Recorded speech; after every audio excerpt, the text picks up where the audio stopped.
Okay, good afternoon everybody. I hope you can see and hear us okay. I'm Lisa and I'm joined here today with my colleague Chris. Hello. We've got a couple of eager helpers behind the camera. We've got Tim, who's hidden behind a big screen at the moment. That's Tim's hand, you can probably see. We have Hannah. Do you want to just pop in round so people can see you, Hannah? Hannah's carefully monitoring tweets and questions in the background, and she's going to be feeding them to us as we need them. So this is very much an experiment, as we keep saying, because it may well go wrong, but we hope it doesn't. We do have a backup. We are recording this separately, so if there are any issues, technical issues, then we will have a recording that we'll put on our YouTube channel. But really, we hope that you can appreciate our experimentation with a new tool, a free tool called Periscope, that really adds value, I think, to digital marketing by allowing people to do real-time interaction. So whether you're launching a new product or you've got a particular event taking place, anything where being in the moment is important, then something like this can be really helpful, we think. Mm-hmm. So we thought we'd do two things this afternoon. We're not going to be on here very long, you'd be pleased to hear, but we'd like to update, using that principle of real-time marketing, update the content that we've got in step 3.7 that Chris wrote of the MOOC, because we've been looking at the discussions and there's a number of questions and issues that have been raised there. And hopefully we'll get some real-time discussions and questions raised as well, and we can try and answer those during the course of this session. So that will give you the opportunity to find out more about Chris's work and also to think about, while we're doing this, how you yourselves might use this tool to get across your own product updates or whatever you want to demonstrate in real time. So that's just a very quick review of what we're aiming to do here. So perhaps I could ask you, first of all, Chris, just to introduce yourself and just say briefly who you are and why you're here. Okay, thanks, Lisa. So I'm Chris Fillion from the University of Southampton. I'm a research fellow here, and I completed my PhD in web science in January this year, so coming up to a year ago now. And the topic of that was analysing the value of social media for charities. So this involved a lot of talking to people from charities, analysing their social media profiles and the responses that they were getting on these sites to try and understand what it was about social media that actually helped produce value for these organisations, to try and understand what the point sort of is for those organisations to use these sites.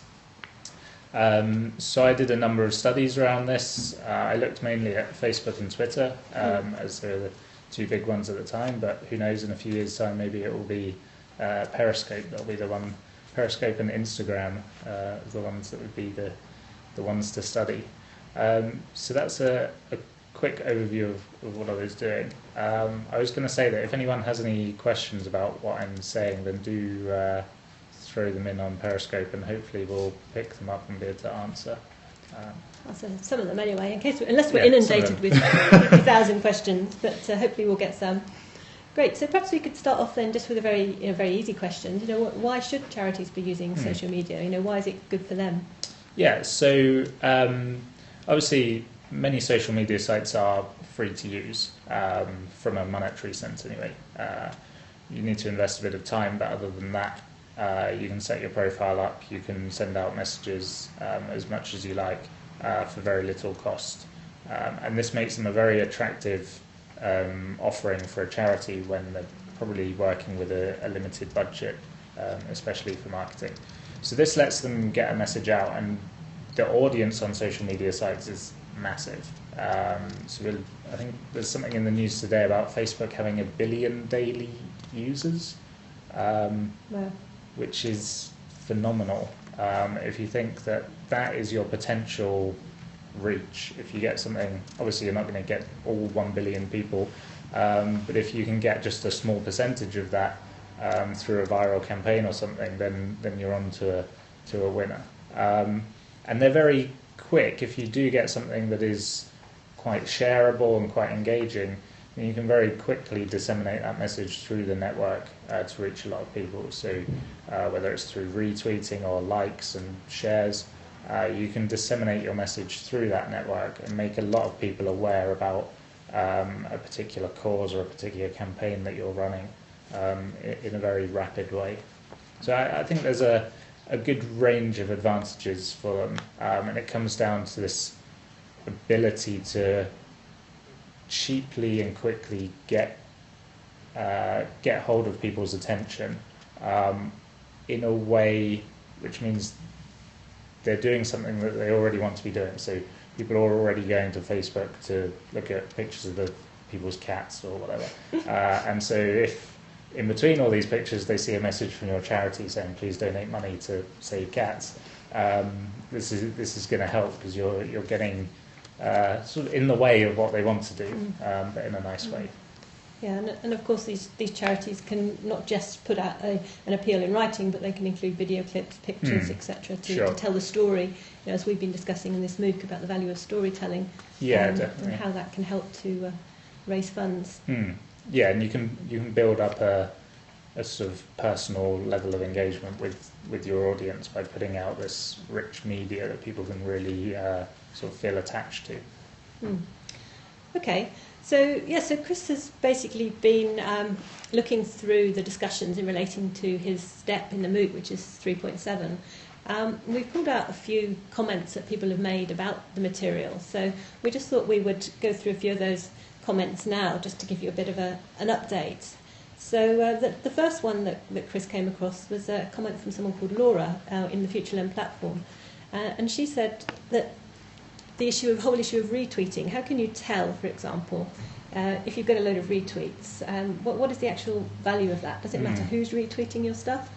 Sure, and so this comment was really interesting because it spoke about an example where a message had got lots of retweets, but actually when they looked at them, they weren't from the same geographic area that concerned this particular campaign.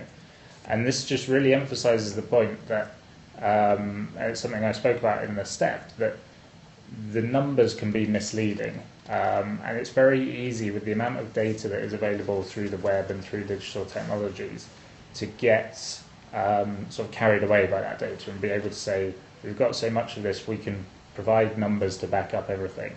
But if you don't understand what it is that those numbers represent, then you can be made to look a bit foolish if you're saying to your company, oh, we've got 2,000 retweets, and then when they dig deeper into the data and say, okay, but they're all from another continent and we're a small local business, then that's really not going to back up your case that you've been doing anything very effectively on the platform. So yeah, it comes down to this need to have a bigger picture of what you're trying to achieve, the scope of what you're trying to achieve, and then whether what is actually happening matches up with that. I think that's probably one of the big challenges that a lot of the charities I spoke to were having, is that they didn't have this clear understanding of exactly what it was that they were trying to do on each particular site. And that's another point, actually. All the sites work in different ways, so the things you can hope to achieve are probably quite different, and so you need to have these sort of distinct strategies for each one, and then be able to track exactly how well they're actually working, and be able to back that up with an understanding of why that is happening and how. Okay, great. And let's see what other questions we had here we wanted to pick up on. So, for example, there was another comment about marketers getting distracted by the comments on social media and perhaps looking at what their competitors were doing, and rather than coming up with something original, thinking, oh, we better copy them because we can see exactly what's going on. Yeah, and so this again is another one of the dangers of social media, in that it makes certain things very easy. So if you're looking at Twitter, for example, you can very quickly and easily set up a harvester or something to monitor exactly what your competitor is saying and what other people are saying about them. And while this might be insightful, it's dangerous, because you might then start thinking that you have to do everything exactly the same as them, or you have to copy them, instead of reacting to what your own followers are doing. And this can sort of leave them a little bit alienated.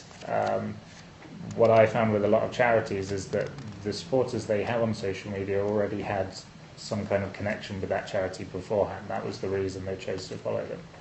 So actually, they're all going to have their sort of level of expectations and their needs that they want from the charity on social media. And if they start sort of playing up to what another charity is doing or a competitor is doing, then they're not really going to be fulfilling what those people wanted in the first place. And there's a danger they could actually create a sort of negative reaction, and that should be avoided, really. Yeah, definitely.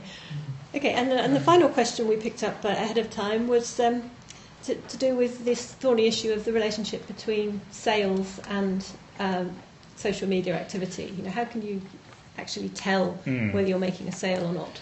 Yeah, so it's very, very tricky, and there was a really interesting discussion in the comments about whether if a message had been retweeted a lot of time but hadn't led to any sales, did this mean that the marketing had failed? And one of the comments sort of said about whether if the product was really bad but the message still managed to get lots of retweets, then what does that mean? And in a way, the marketing has done its job. It's got the retweets, it's got the word of the brand out there, it's built the brand's sort of profile within the community, and that's probably a good thing, unless the product is really terrible, because otherwise all that's going to do is sort of spread the fact that this company has done something really bad, and could generate a lot of negative sentiment, and actually cause some damage to the image of the brand. So,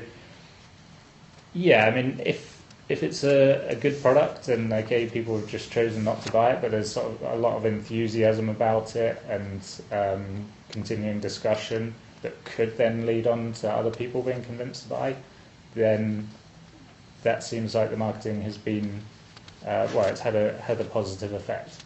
But yeah, again, you've got to understand the context of what what's happened around that. Okay. So, Hannah, have we had anything coming through while we've been talking that we can address quickly? 2 questions to pick up on. One of which is about any idea about Periscope and charities, and whether you know of anyone that's used Periscope in their campaigns to increase donations.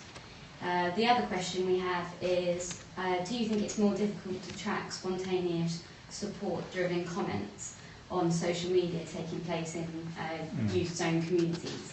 Okay, so I'll answer the second one first. And this comes down to which social media site you're looking at, because depending on which site it is, they work in different ways. So I was looking at Facebook and Twitter. For Twitter, it was really interesting because you could see when people were having conversations amongst themselves to discuss maybe running a marathon in support of a particular charity. And you'd be able to pick up on that and see what effect it had, sort of how it spread in the network, which, if it had happened on Facebook, you might not have been able to do so because it's a lot more private. So if someone sends a message to one of their friends on Facebook, generally you can't access that.